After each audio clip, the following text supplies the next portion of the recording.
Hello and welcome to part 3 in the series on the M5 cap screw exercise. So in the previous two videos we created the overall shape of the object, and then in the second one we cut the screw thread. In this third part we're going to create the head of the cap screw in this case. Now the reason I did it this way is that you could, if you wanted to, you could make a hex head on this, or whatever type of head, pan head or whatever. I'm going to make this a socket headed cap screw, but doing it this way with the head as a separate part would allow you to use this model with different types of heads on it. So what I'm going to do is I'm going to create a essentially just a cylinder, and then we'll sink a hexagonal socket into it. So to create that cylinder, there's two things you could do. You could create a circle and then extrude it, or you could create you could sketch a profile and revolve it. I'm going to do the latter. I'm going to sketch a profile on the front face and then revolve it. So you could follow that same method if you wanted to create like a pan head or different shapes of heads on it. For a hex head bolt, you would probably draw a hexagon and extrude that. So on either the front plane or the top plane, let's stick with the front plane again, I'm going to draw a new sketch and look straight in at that sketch. So I want to draw essentially a rectangle and then revolve that around through 360 degrees to give me the finished head dimensions. Now those dimensions are for an M5 socket head cap screw, the head height would be typically 5 millimeters, and the diameter here is diameter 8. But we may set those up with variables that if you wanted to make an M6, you could change the parameters, and that would change the overall size of your part. So we want a cylinder with a height of 5, diameter of 8, and then afterwards we're going to put in a hexagon with I believe it's 4 millimeters. Yeah, here it is, 4 millimeters between the flats. Okay. So I'm going to, first of all, I'll put in a center line because we're going to be doing a revolve. So I'll put a center line from the origin going back to the left, and then I'm going to sketch a rectangle, a corner rectangle from the origin, roughly like this, and use my dimension tool to dimension from the top to the center line. Oops. Do that again. Dimension tool from the top to the center line, and again, as we saw before, you can either do a radius dimension or a diameter. So I'm going to, down below the line, put in a diameter here, and that will be 8 millimeters. Okay, and the head height we said was 5.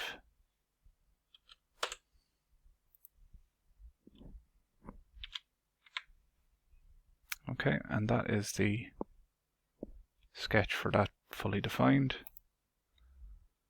And I can take that sketch then and make a revolved feature out of it, a revolved boss base feature. Okay, so that gives me the basic shape for the head of the cap screw.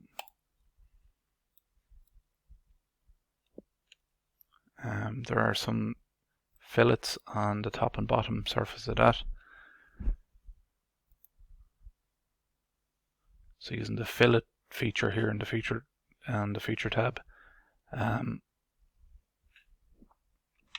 believe the fillet radius is 0.6 millimeters, and I want to fillet this bottom edge and the top edge here. Okay, so that'll be the basic shape of the head. Now we could do those parametrically as well. We could set up global variables here for the head height and the head diameter and that kind of thing, and I might do that. Yeah, so if I double click on that dimension there, rather than calling it 5 millimeters, I could say equals head head height.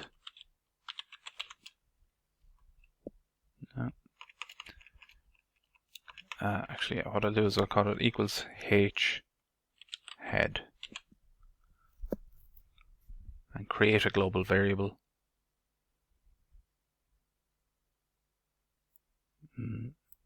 Maybe head h and create a global variable, and that'll have an initial value of 5 millimeters, but if we come along and we change our variable later, that'll change the head height. Okay, so that's fine.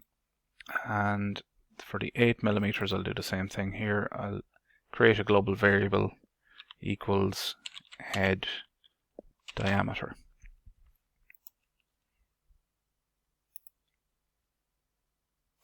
Okay, and you could do the same for the radius here. You could make that some kind of a multiple or some kind of a factor of the, let's say, the head diameter, for example. Okay, so if we come along later, we can change the size of that head. If we wanted to make this into an M8, for example, we could change all our parameters here and change the head height and the head diameter to something suitable for an M8.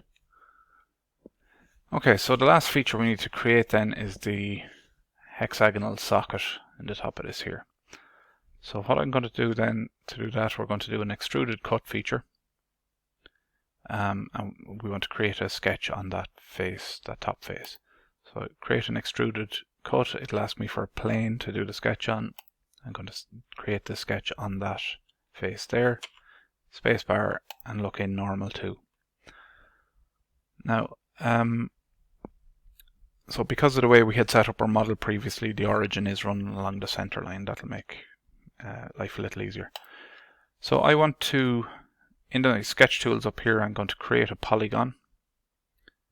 And a polygon with 6 sides. That'll be our hex head. The two options then you have for a hexagon are inscribed circle or circumscribed circle. So essentially you create this hexagon. If I leave it on inscribed circle, that'll create a hexagon with a circle inscribed, so a circle inside the flats of the hexagon. Undo that and we will go circumscribed just to see the difference. If we do a circumscribed hexagon, you have a circle outside outside the hexagon.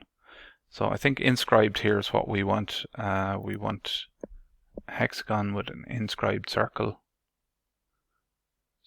6 sides, yeah. Okay, so what you could do is you could dimension that diameter there, and that diameter will be the diameter, or will be the distance between the flats, for example. So that's located, the center of the hexagon, or the center of that inscribed circle really is how it generates it. The center of that is located on my origin. Now, to fully define that, I need to do a few different things. It has a location, but it doesn't have anything preventing it from rotating, and it doesn't have anything defining the size of the hexagon itself. So these sockets, you know, to fit an Allen key, they're usually defined by the dimension between flats. So I'll just look straight in at that again. I'm going to use my dimension tool, so right mouse button and up, and I'll put a dimension between the two flats here of 4 millimeters. Okay. And again, you would probably want to define some kind of a parameter. If you're going the parametric route, you could define some kind of a parameter, let's say hex, and create a global variable called hex that has a value of 4 at the moment. Okay, so that has defined the size of the hexagon, but there's still nothing at the moment preventing it from rotating. So to do that, what I'll do is use a sketch relation. So I'll click one of these lines here and just tap the Control key on the keyboard. So I'll select one of these lines and just make it either horizontal or vertical. So in this case I want that to be horizontal. That's put in this little horizontal relation on my sketch. So that now is no longer free to rotate and my sketch is fully defined. Okay, so that's that sketch done, and it's going to create an extruded cut with a certain depth. Now the depth here, I believe, was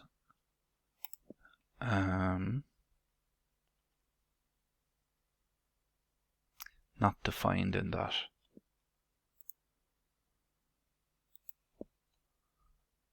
The depth is 4 millimeters deep as well, and there's a chamfer then 0.2 by 45 degree chamfer. So the depth here is 4 millimeters.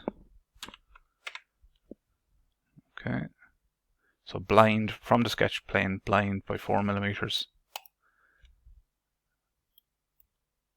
and chamfer then all around that of 0.2. So in my feature tree back here, I'm going to create drop down the fillet and chamfer tool. I'm going to create a chamfer defined by an angle and a distance, so 0.2 and 45 degrees. 0.2 millimeters, 45 degrees, and the items to chamfer then will be these 6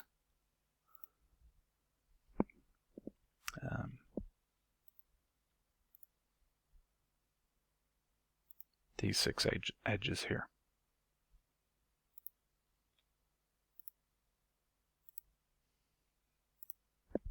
Okay.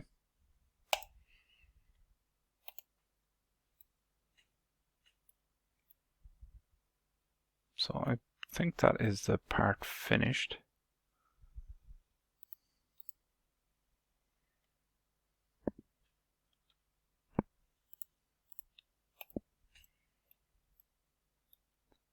Now again, you could create these as variables here, so the depth of the cut and maybe the fillet radius, the chamfer, you could create those as global variables here as well. But I think I'll leave that as an exercise for you guys to do in your own time. So we might just try that out and see. So at the moment that's set up for an M5 by 10 millimeter length screw. I'll just test that out now and see if we can maybe change some of these parameters and see how the model behaves. I'm also going to just turn off the visibility of that helix. So the helix itself here, if we right click on that, we can just hide that helix. It's still there in the background, but it's just no longer visible. Okay, so let's say we change some of these parameters and we'll see how the model behaves. Now we might need to do a little bit of tweaking of the model. Sometimes some things don't rebuild correctly initially, but we can check and see how that works. So this at the moment is set up an M5, major diameter 5, minor diameter 4.02, pitch of 0.8, length of 10. H here is calculated from the pitch, so we don't need to change anything there, but the head height and the head diameter and the hex dimension between flats. So we go right click on that and go into manage equations. Let's say if we set this up for an M6. So an M6 has a major diameter of 6 and a minor diameter of 4.77. Now these are nominal values. There'd be a range on that. As I said, typically the actual major diameter might be slightly less than 6. It might be 5.9 or so, but within a range, within a tolerance band. Likewise, the minor diameter, depending on the fit, whether it's a tight fit or loose fit, there would be a tolerance either side of that 4.77. The pitch for an M6 coarse thread is nominally 1.0. The length, then we can make the length whatever we want, but let's say if we increase that to 15 just to see what how it behaves. And the head there, that the H rather, that you'll see that has been increased because that's calculated based on P. And we'll just leave it at that. We'll rebuild the model now and see how it behaves with all those changes. Okay, so you'll see that the screw thread here has rebuilt correctly to an M6 thread. The head size itself then is probably a little bit small for an M6. So for an M6, the head height would typically be 6. The head diameter would be maybe something like 13, maybe. Although,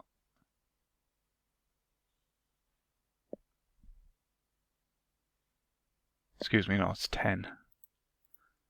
And the Allen key, or the size of the hexagon between the flats, will be 5 millimeters typically. Okay, so we'll rebuild that and see how that behaves. Again, that has all rebuilt more or less fine. Now you probably would modify the depth of the slot, or depth of the socket in there, to be a little bit deeper as well. So maybe 5 millimeters, something like that. Okay, but that all seems to be working reasonably well. So doing it this way, using the parameters, you can spend a little bit of extra time when you're creating the model, but then rather than having to go and either rebuild the entire model from scratch or to go into it changing individual dimensions, you know, having to go in here and change that diameter dimension or change the pitch on the hexagon, or on the helix rather, for example. If you spend a little bit of extra time when you're creating the model in the first place, set up some global variables like this here, then one model will allow you to create everything from an M5 by 10 mil cap screw to an M5 by 25, you know, any length you like, or change the pitch if you wanted a fine series thread or a coarse thread, or if you wanted to change it to an M6 or an M8 or an M12 or whatever nominal size of thread you wanted. Just by changing your global variables here, you can create a whole family of different sizes screws by essentially creating different copies of this same model here. So a little bit of extra time in the setup, but it could potentially save you time in the long run. Okay, so I believe that is the end of that series. I may come back and we may look at this as an example for creating a set of 2D drawings in the future, but for the model itself, that is finished.